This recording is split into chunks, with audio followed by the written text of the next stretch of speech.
Before we get into our special data analytic-led presentation tonight, I just want to show you what happened in battlefield UP today. 2 Uttar Pradesh cabinet ministers and at least 5 BJP MLAs joined the Samajwadi Party today in a grand show of strength. The BJP's OBC faces have hitched a ride on the bicycle just days ahead of the elections.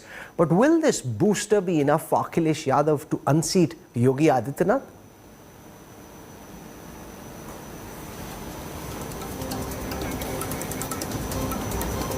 In just a moment from now, what we're going to do is we'll have leading political analysts join us. We've been running various simulations with them. And if you look at the starting line in Uttar Pradesh, there is a big 13% gap between the BJP and the SP, which would suggest that the BJP is in pole position. What would it require on the ground in terms of vote shares for the scenario to change? So we've wargamed 4 different scenarios. We'll explain what each of those means. We'll also look at what's happened today, where you've got these OBC leaders joining the Samajwadi Party. There's talk that Chandrasekhar Ravan Azad, who claims to represent younger Jatav Dalit votes, especially in Western Uttar Pradesh, might also come on board the SP bandwagon. If all of this were to play out, does it make the UP battle more exciting? Find out in a moment, but here's our lead story tonight. और माननीय राष्ट्रीय अध्यक्ष जी द्वारा स्वामी प्रसाद मौर्य जी और उनके सभी साथियों का सम्मान. At least 14 BJP rebels have now joined hands with the Samajwadi Party. Among them, prominent OBC faces and 2 cabinet ministers, Swami Prasad Maurya and Dharam Saini. A 3rd UP minister, Dara Singh Chauhan, who also resigned from the BJP, is likely to join Team Akhilesh on 16th of January. लगातार wicket गिर रहे थे उधर पर. हालांकि हमारे बाबा मुख्यमंत्री cricket खेलना नहीं जानते हैं.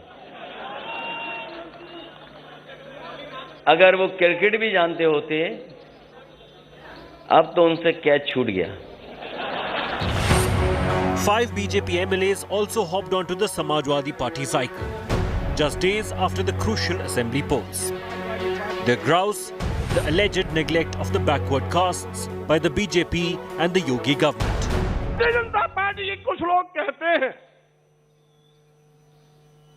कि 5 साल तक क्यों नहीं इस्तीफा दिया. भारतीय जनता पार्टी के लोगों ने इस देश के गरीबों, मजलूमों, दलितों, पिछड़ों, अल्पसंख्यकों के आंख में धूल झोंककर सत्ता हथियाई थी. Trouble may be far from over for the BJP. Former State Minister Dharam Saini has warned that there will be a resignation a day from the UP cabinet till 20th January. अभी देखिए आज तीसरा दिन है, इस्तीफा देने का आज तीसरा दिन है. इसी तरह रोज एक मंत्री 20 तारीख तक एक प्रतिदिन एक मंत्री 3-4 विधायक रोज इस्तीफा देंगे. ये मान लीजिए 20 तारीख तक. BJP so far is downplaying the desertions. जब चुनाव आते हैं इस प्रकार की गतिविधियां देखने में आती रही हैं और आप देखें जब परिणाम आएगा तो भारतीय जनता पार्टी के पक्ष में आएगा. हम पिछली बार से भी अधिक सीटें जीत करके सरकार बनाएंगे.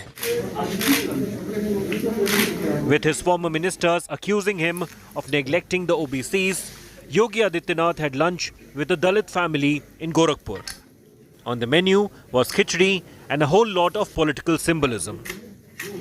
मैं मकर संक्रांति के अवसर पर अपने इस अनुसूचित जाति के कार्यकर्ता श्री अमृतलाल भारती और उनके सभी परिवारजनों को हृदय से धन्यवाद देता हूं, जिन्होंने मुझे खिचड़ी सह भोज पर अपने घर में आमंत्रित किया. खिचड़ी भोज जो समता भोज भी है, बाबा साहब के उस संदेश को जन जन तक पहुंचाने के इस अभियान के हिस्से के तहत कार्यक्रम आज संपन्न हुआ है. नाम आपके सामने प्रस्तुत करने जा रहा हूं. The mega Samajwadi Party induction ceremony, however, is now under scanner for flouting Election Commission's COVID norms. Pitched as a virtual rally, thousands of SP workers and supporters congregated at the party headquarters in Lucknow. This, despite the poll panel banning all gatherings and rallies in the poll-bound state till 15th of January. आज उस उत्तर प्रदेश की Covid की लड़ाई को कमजोर करने के लिए भी एक प्रकार से इस रैली को किया गया है, ये बहुत ही दुर्भाग्यपूर्ण है। इस पर कार्रवाई इलेक्शन कमीशन को सुनिश्चित करनी चाहिए। Shri Rajinikanth Maurya ji. The DM of Lucknow has already said that no permissions were given for the Samajwadi Party event. It was a blockbuster Friday in political Pradesh. 14 BJP netas, mostly OBCs, have decided to hitch a ride on Akhilesh Yadav's bicycle just before Uttar Pradesh Assembly elections. BJP's core strength, the OBC vote, the desertion will continue in the coming days, or BJP will take lead in this entire battle of Uttar Pradesh. With cameraman Sandeep Dubey, Samarth Shrivastava for India Today. This reverse swing that we've seen from the BJP to the Samajwadi Party raises the question, can Akhilesh Yadav upset Yogi Adityanath's apple cart in Uttar Pradesh? What we've done is worked out 4 simulations to try and give you a sense of the enormity of the challenge and what it would take in terms of vote share transfer for the SP to beat the BJP, and then we'll discuss whether at all that's possible and whether the alliance that Akhilesh has been able to stitch so far and what might be on the anvil will be enough to achieve that. So first up, on the election intelligence dashboard, I want to show you where Uttar Pradesh stands at this moment. This is the starting point for Uttar Pradesh. It will give you a sense of where things were in 2019, and then we'll look at what could potentially happen now. So this is the last assembly elections of 2017, where BJP had 325 seats. Akhilesh Yadav, and we've added the RLD here, 54 seats as far as vote share is concerned, and this is actually more crucial than seat share at the starting point.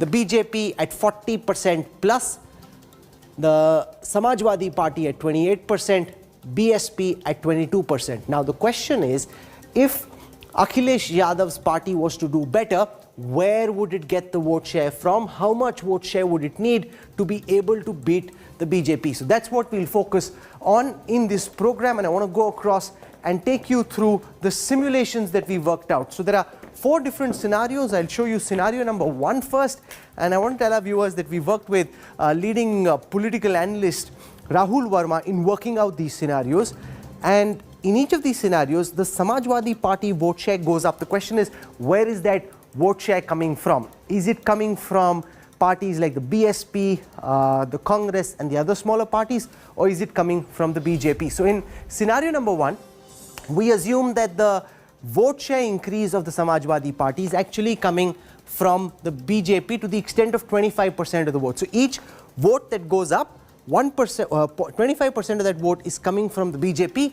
Akhilesh's other incremental vote is coming from the other parties, Congress, BSP and the others. So in this scenario, and what you'll see as this broadcast goes on, is the enormity of the challenge. Even if Akhilesh increases his vote share by 4%, and if you were to translate that into seats, the SP ends up only at 92, the BJP at 293. So a vote share increase like 4% simply doesn't cut it for Akhilesh Yadav. In this scenario, Akhilesh Yadav needs at least 10.5% vote share increase, which means beyond the Muslims and the Yadavs who backed them in 2017, Akhilesh Yadav will need to pull 10.5% of the votes to be able to get ahead of the BJP. At that 10.5% increase over 28%, which is 39.5%, he will be at 199. Yogi Adityanath will be at 196. If they're able to increase their vote share by 11.2%, then you will have Akhilesh Yadav and the SP crossing or getting very close to the majority mark, and the BJP will actually slip. Now I'll show this to you on a line graph where you'll get a sense of the enormity of the challenge. So Akhilesh can keep increasing his vote share, 0%, 2%, 4%. That doesn't help. Even 6% doesn't help. Even 8% doesn't help. He needs 10.5% to be able to cross the BJP. This is the BJP graph. As Akhilesh's vote share goes up, you've got a reduction in the seats that the BJP gets, but it's only at a 10.5% increase that the SP overtakes the BJP, and at an 11.2% increase that they're able to form the next government. What I want to do now is take the second scenario. In this scenario, if 50% of the extra votes that the SP gets come from the BJP, which means he's now taking directly from the BJP, then, even then, Akhilesh Yadav will need an 8.7% extra vote share over what they got in 2017 to go ahead, and 9.4% extra votes to be able to get close to forming a government by themselves. Remember, in any election, vote share swings are generally not so significant. It's happened, it's not improbable, but it's not the easiest thing to make happen. Has he been able to build enough of a rainbow caste coalition to be able to get these additional votes? If he's pulling more from the BJP, then the asking rate for Akhilesh comes down, because he's adding his vote share by cutting directly from the vote share of the Bharatiya Janata Party. That is scenario number 2. I want to show you how this translates into a line graph. So here it is, when 50% of the extra vote the SP is getting is actually coming from the BJP, then the asking rate comes down to 8.7%. It's at that point that the SP surpasses the BJP, and at 9.4 it gets a absolute majority. But even 9.4% extra votes, 50% of them coming from the BJP, is a tough ask. I want to show you third scenario, which is a very improbable scenario, which is that for every extra vote the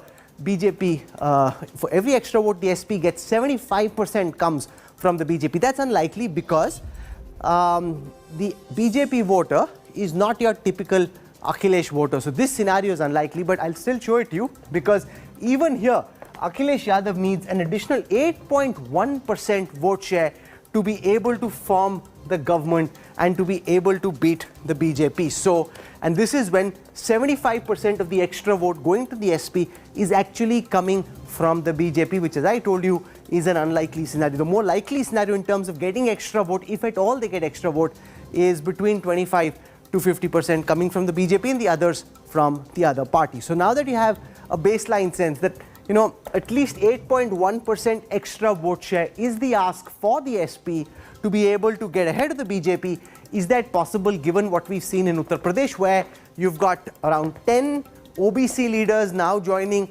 the SP, possibly Chandrasekhar Azad Ravan also in talks. Will it work? Joining me on this broadcast, I want to welcome first Rahul Verma, fellow at the Center for Policy Research. As I told our viewers, we worked closely with Rahul, used his data skills to be able to build these simulations which you've seen on our broadcast.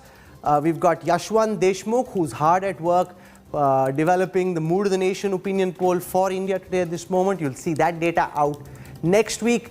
We've got Sanjay Kumar from CSDS joining us as well. He loves number crunching himself. Sharad Pradhan is back with us. Shehzad Poonawala of the BJP. And if you're wondering why there's no Samajwadi Party, because they've decided at this moment to boycott us. Netas being netas, they think, and even though the question that's being asked is whether the SP can beat the BJP, they've decided to boycott us for the time being. Anyway, we'll live with that. Let's go across to Rahul Verma first. So we've explained these scenarios that you helped us develop. Can you give us a sense of how likely these are? If the SP needs at least about 8.5% vote in scenario number 3, where 75% of the extra vote is coming from the BJP, which is highly unlikely, how do you see this play out in real life, the simulation translating into reality? Rahul. Thank you, Rahul, for putting these simulations out. And as you rightly said, a double-digit swing in any election is difficult, but it's not impossible. So yes, it's a tough ask for Samajwadi Party, but they can do it. BJP got a double-digit swing in its favor in 2017.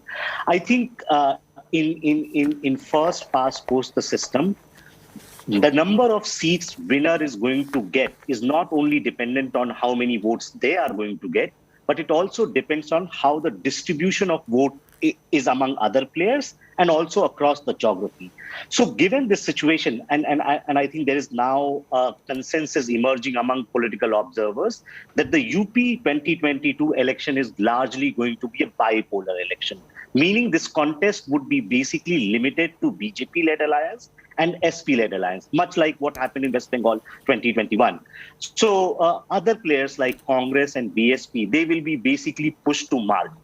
So now the question is, if the SP is to unseat BJP, how much vote it needs, and from where these votes should come so that they can easily sort of like manage that challenge. I think what's going to happen that it's very, very like unless one, the vote swing in Samajwadi's party favor is around 10 percentage point, and most of those votes, meaning at least half of those votes are coming from the BJP. Unless these two things happen, it seems like that BJP will be walking in this election with some advantage over Samajwadi Party. Okay, now what you're saying is important because what our scenarios explain is the ask Yashwant Deshmukh. So 8.5% vote share increase also won't be enough for Akhilesh Yadav. He needs close to 10%, ideally 11.4% to be able to be confident that the SP will be able to beat the BJP. That's a tough ask because even if the momentum builds, and remember in 2017, the Akhilesh government was unpopular, it was on its way out, they got 28%. Even if you imagine that vote share percent going up, is a 11.4% style swing at all possible in your view, Yashwant? Well, Rahul, everything is possible. As Rahul just mentioned, there is nothing called impossible in politics to start with. But one thing which I wanted to just understand before going ahead on this one, in the very start, correct me if I am wrong, the baseline for SP was taken at 28% votes. Was that because the 2017 votes of Congress and SP are joint club together, or is that taken because of the MY combination is at that much? So he explains that. So basically in the way that Rahul has done the calculations, he factors in the possibility of SP vote, the Congress vote moving away, and he adjusts for it. Rahul, you want to quickly explain that without getting mired in technicality? Yeah. Yeah, no, so let me just explain. That's a very, very important question. And Yashwant Bhai knows this. In Indian politics, creating a base file, meaning the base file of previous election is very, very hard because alliances keep changing, right? So how do you basically create a base file for 2017? He's right, because SP and Congress was contested that election in alliance. And this time they are not. This time SP has new allies. So what we did, Yashwant Bhai, we basically took 75% of SP Congress alliance votes wherever SP contested and gave it to them. We also worked with different permutation combination to arrive at that base file or base number for Samajwadi Party in each constituency. So if they were in alliance and SP contested, then we basically gave them 75% of the votes. This is, as you know this, no number we are going to give will be perfect. So all of these are basically modeling uncertainties. Perfectly fine. Because I just wanted to understand that, and this certainly makes a lot of sense to me. And and this entire scenario projection is extremely interesting, Rahul. I must congratulate you on doing this study, and it also opens up different dimensions for me to also look back into the data. Like I was fascinated to understand what part of vote share that SP is gaining is coming from which side. I was just doing, while it was being said, I was just trying to check some of our data that we are doing with ABP right now on UP to see that if what proportion of the swing vote is coming from which side of the spectrum. And what it looks like in that, at least the data till 3 weeks back, almost like more than 2/3 of that data was coming, the swing vote towards the SP was actually coming from the BSP and RLD side. First of all, the biggest chunk was swing of vote was coming courtesy the RLD. I mean, that was very clear. That is why the maximum boost is coming in the Western UP. And apart from that, the major chunk is coming from what the erstwhile BSP voter was there, particularly the minority voters of the BSP. So Rahul, you were very bang on in your assessment that the majority of the upswing of Akhilesh Yadav is not coming from the BJP at all. I mean, a huge number is coming from the opposition space itself. So when this contest is becoming bipolar, obviously Samajwadi Party and Akhilesh Yadav is taking one pole of the universe that is opposition voters universe. So till this point of time, I haven't seen much of the swing from BJP to Samajwadi Party. No, but could that change now? Could that change? Because you've got here a scenario where some OBC leaders, well-known faces, have switched over Sanjay Kumar from the SP to the BJP, from the BJP to the SP. So far, the extra vote was coming on account of the RLD and on account of the fact that some of the Muslim supporters of the BSP had switched to the SP. To what extent do the developments in Uttar Pradesh impact the possible OBC vote which would have potentially gone to the BJP? Rahul, let me first begin by congratulating both the Rahuls for trying something very interesting, though I have my own reservation and I will state my reservation. Rahul, you mentioned that the scenario third is improbable. I think that's the only scenario which is probable. If Samajwadi Party is getting 4 votes, 3 is going to come from BJP. Scenario 1 and scenario 2 doesn't seem like a probable scenario in my opinion. Why not just try and explain that? Why do you say it's improbable? Why do you think 75% of the incremental vote will come from the BJP? Why do you think that only 1 out of 4 votes will come from BJP? What is the explanation you have for that? No. You have your own explanation. I have my own thinking that I think if Samajwadi Party is getting 10% vote, additional vote, so 2/3 of the vote is coming from BJP. More than 2/3 of the vote will come from BJP. Because look at last assembly election. Last assembly election, Congress had only 6% vote. Samajwadi, BSP had roughly about say 18-20% vote.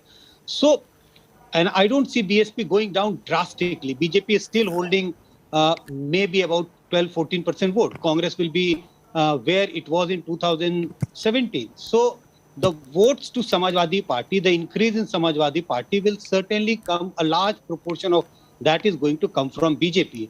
So that's point number 1.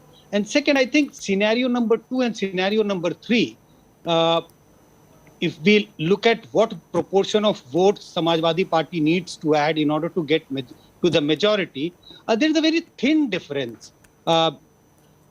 I think there may be some issues, while I have no idea how these combinations have been worked out.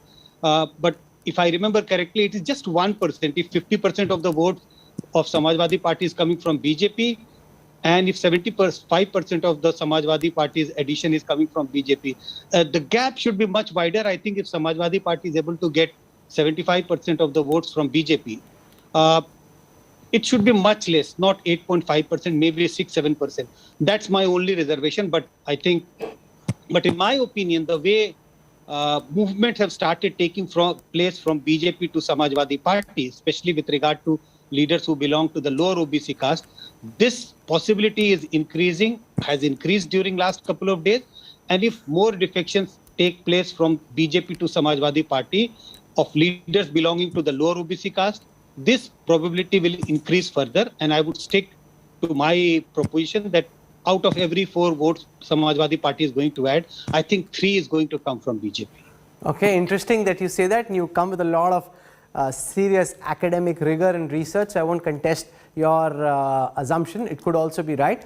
I want to go across to Shehzad Poonawalla, because what's very clear is that the narrative or the mahal is now uncertain. Earlier, the BJP tried to give a sense that we're comfortably romping home, we're getting 300 plus. Now with this ball reverse swinging in Lucknow, there are questions about the extent to which the OBCs, some of the Dalits, especially if Chandrasekhar Azad Ravan also joins the SP bandwagon, would switch to the BJP. So suddenly what seemed like a very settled, done deal is now a very exciting and interesting, uncertain election. First of all, Rahul, thank you for inviting me, and I'm honored to join such great political and analytical minds on this issue. And let me make a couple of arguments here. Rahul, you're getting it completely wrong. In fact, I would tell you that this election, forget BJP shedding any vote, BJP would be nearly reaching 50% of vote share. And let me tell you why. See, convenient political alliances, if they started translating into social coalitions, then the BSP-SP alliance perhaps was the most formidable alliance that could have been thought of in the last 50 years in political history. But it did not translate into anything on the ground because social coalitions don't happen just because two leaders do nikah in the political office, in the headquarters of any political office. And therefore you saw that that kind of alliance did not materialize. In fact, whatever you are seeing, this bhagdad jo machi hai, please do not forget, the Ram Leela factor is working for us. Now you'll ask, what is Ram Leela factor? The Ram Leela factor is rejection of appeasement of minorities. Ram and Leela is lived experience, LI, and LA is Labharthi. This is not an election of Agra versus Pichda. This is an election of 80% the new caste that has been created of Labharthi. And let me tell you what that Labharthi caste is. Till Akhilesh Yadav ji's government was there, 28,000 houses were built in his 5 years. We built 40 lakh houses. And who was the maximum beneficiary of these 40 lakh houses that we gave to the poor? It was the Dalits, it was the OBCs, it was the marginalized sections. We have taken electricity connections to 1.21 lakh houses, 1.6 crore Ujjwala Yojanas, 2.6 crore gas cylinders, 2.6 crore, 2.6 crore shauchalayas, 2.6 crore farmers have got direct benefit of Kisan Samman Nidhi. 80 lakh farmers have got 36,000 loan waiver. 1.4 lakh farmers so have you got make an important point, and now let me put that question to Sharad Pradhan. Just 10 more seconds. Just 10 more seconds. Just 10 more seconds, Rahul. If I may just take 10 more seconds. Just 10 more seconds. Rahul, what is happening is that all these OBC leaders are going there for opportunistic reasons. But don't forget that BJP still has over 100 OBC MLAs, or at least 90 plus OBC MLAs in the state assembly. We have over 100 OBC MPs at national level. This is because we have done work for these classes. We have not just taken their leaders. We have got the Jan Aadhar. So Sharad Pradhan, we can run different kinds of simulations, but the critical question is chemistry versus arithmetic, Mandal versus Kamandal. Our models are essentially the politics of Mandal, where you assume that castes and communities will go with their caste leaders and the parties that back those castes. Then there is the politics of Kamandal, Hindutva. There is the politics of chemistry of Modi and Yogi. Is this election, given that you're in Lucknow, more likely to be about the politics of Kamandal, Hindutva, the chemistry of Modi, Yogi, or more like the traditional elections of the past, which were more focused around caste and identity? To me, it seems that the Mandal will ride over Kamandal this time again, once again. What Mulayam has succeeded in doing in the late 80s, history is going to repeat now. And because it's very simple, you know, if BJP's wishful thinking could be translated into reality, then it would be like if wishes were horses. So, but the fact of the matter is that there is, on the ground, there is anger against the ruling dispensation. And that is why I agree with what Sanjay Kumar said, that bulk of the vote that Samajwadi Party is likely to make increment is going to come from the Samajwadi Party, from the Bharatiya Janata Party. It's very easy to say, sitting in drawing rooms, to dismiss all these caste-based alliances that Akhilesh Yadav has succeeded in stitching with small parties, to dismiss them as they are all bogus leaders. They are confined to their local constituencies. This evening, I was driving down that road where Swami Prasad Maurya lives. You know, there were hundreds of cars on that entire road and the road behind his house, and with all Swami Prasad Maurya posters, and whole lot of leaders who had come from various places converging with him. No, but that's the problem, because earlier, Shehzad, the question which was asked was whether Brahmins are upset with the BJP and whether they'll stay home instead of going out in big numbers and vote for the BJP. Now, if this idea gains steam, that the OBCs and the backwards, including some parts of the Dalits, are unhappy with the BJP, that could become a much bigger headache for the BJP to have to deal with. You're obviously hoping that the Bhartis will help you, but these leaders aren't pushovers. They did help you in 2017. They could to some extent counter that and help the Akhilesh party of Samajwadi Party in 2022. They think that freebies are going to get them all the votes. Just give me 30 seconds to explain this, Rahul. Just give me 30 seconds, Rahul. Because you don't want to speak over each other. Shahzad. Oh, sorry. Yeah, Rahul, I don't want it was addressed to me. I don't want to speak over any of the esteemed panelists. Just give me 30 seconds. Yeah. See, Rahul, what happens is that we think that we take A leader, we take B leader, and we'll form a...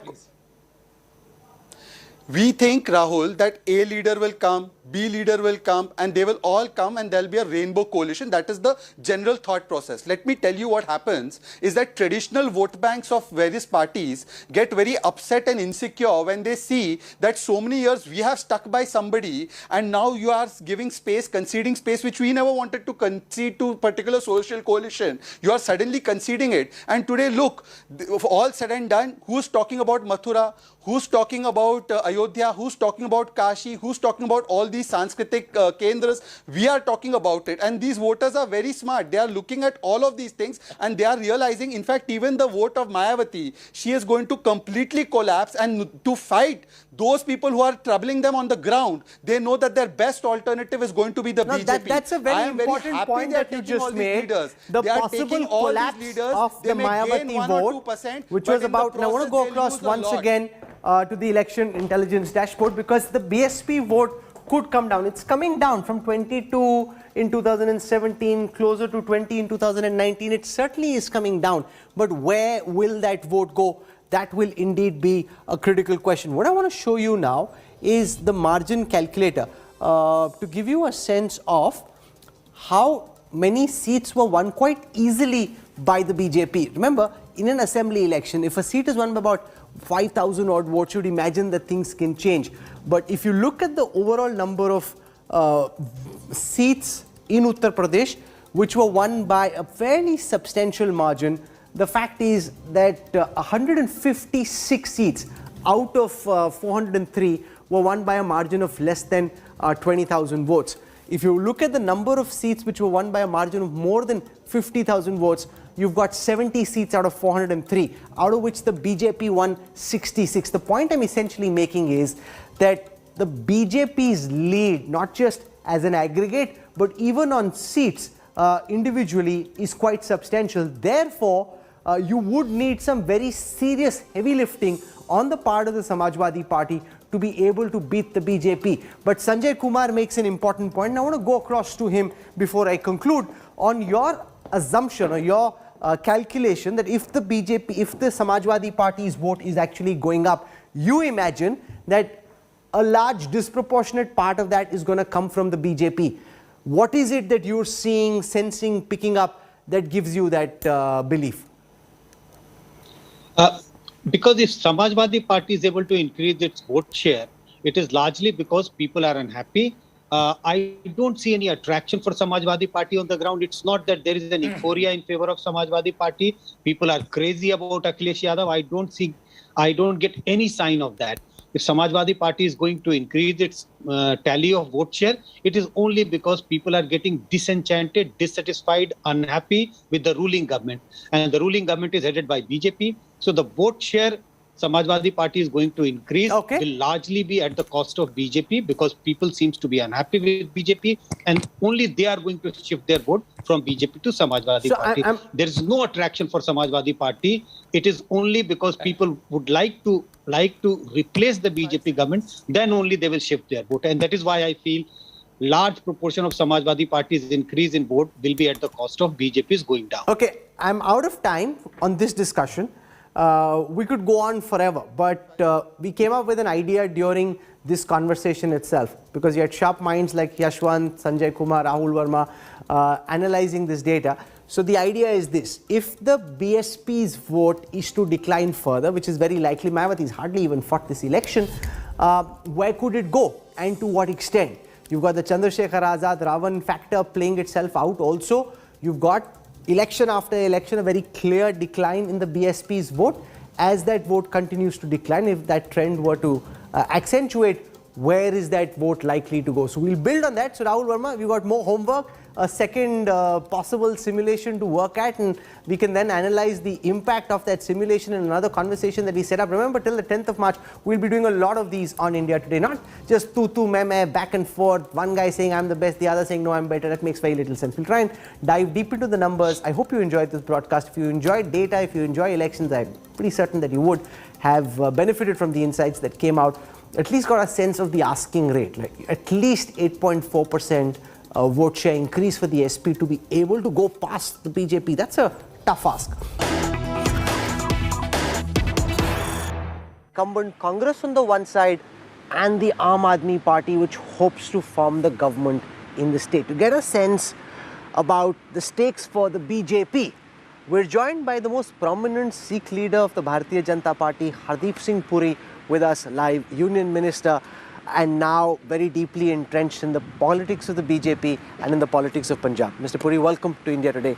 It's a delight to be here. It's a bit nice and chilly, but it's very nice to be here. Thank you for the coffee.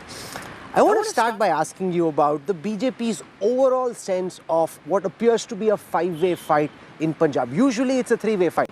The Congress, the Akali BJP on the one side, and some third force, which could be the BSP at some point in time, the left force at some point in time. Now you've got, apart from the AAP, you've got the Amrinder BJP alliance, and then you've got the farmers. How is the BJP seeing this battle? What's at stake for the BJP? Thank you very much, Rahul, first of all, for inviting me to this discussion. This election in Punjab is, for want of a better term, I think it's one of a kind. You're absolutely right. The traditional lineups in Punjab, when the BJP was in alliance with the Akalis on the one side, and you had the Congress. And you had the Aam Aadmi Party, which occasionally rose, but sometimes totally collapsed. I mean, I can tell you from my personal experience, when I fought in Amritsar, I had a Congress candidate and an Aam Aadmi Party candidate. And if the Aam Aadmi Party candidate had got 10 or 12% of the votes, I would have won the election. I mean, I got 41% vote in 17 days, but that's not the issue. Issue is the alignments have changed totally. What has happened is that Punjab, by virtue of the fact that we've had a Kisan Andolan, we've had on the one hand, which will result if the Kisans do decide to form a party of their own, which they are likely to. There will be the rural peasantry, the rural Jat vote will face a three-way challenge between the traditional Akali Dal, which laid claim to that vote, the Grameen Halkas and so on, the Kisan Party and the Akali and the Aam Aadmi Party, which is also trying to enter that space. So that is one new factor.